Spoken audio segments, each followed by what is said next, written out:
Decision to borrow from the international markets, saying these will relieve pressure on the local markets. Public policy expert Stephen Mwakesi says the national treasury should turn to foreign markets for debts, though on manageable interest rates.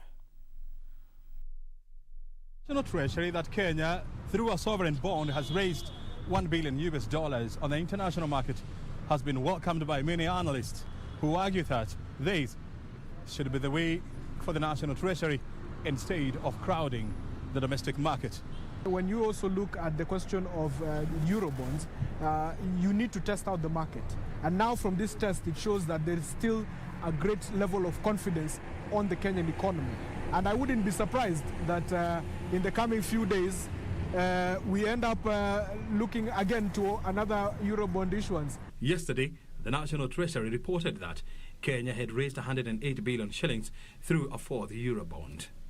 The offer was oversubscribed by more than 400%. According to the offer prospectus, the issuance will attract an interest rate of 6.3% for the 12-year period. Public policy analyst Stephen Mwakesi says oversubscription is a pointer that the international market is awash with cheap money compared with domestic markets. We're looking at a budget that's about 3.66 trillion, and the revenue that we are looking to fund this particular budget is about 2 trillion. So we have a deficit of about 1.66 trillion. So it'll be quite impossible to imagine that we could get any sort of monies, and at that amount of money, 1.66 trillion, from grants. Kenya became the second country in Africa after Ivory Coast to issue a sovereign bond during the COVID-19 pandemic. Kenya first plunged into the international debt market in 2014 when it raised $2 billion through a sovereign bond that is set to mature in almost 3 years from now.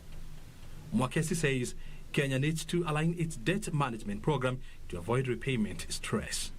We would need to really look at cutting down our projected expenditures in every financial year and being realistic that these are the realities of the revenues that we are looking at and what we can actually be able to spend in every financial cycle.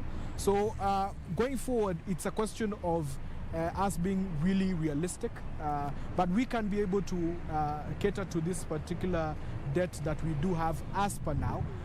We still have a lot of facilities available to the country when a need be, but again, there will be need for measures to be taken to ensure that we reignite our economy. Treasury says the 108 billion shillings raised will help repay maturing debts at a time when the country is struggling to raise revenue. During the fiscal year 2021-2022, the Kenya Revenue Authority is expected to collect 2 trillion shillings. Mwakesi is further urging the government to streamline its expenditure programs to focus on priority areas. O'Brien, KBC Business, News Hour.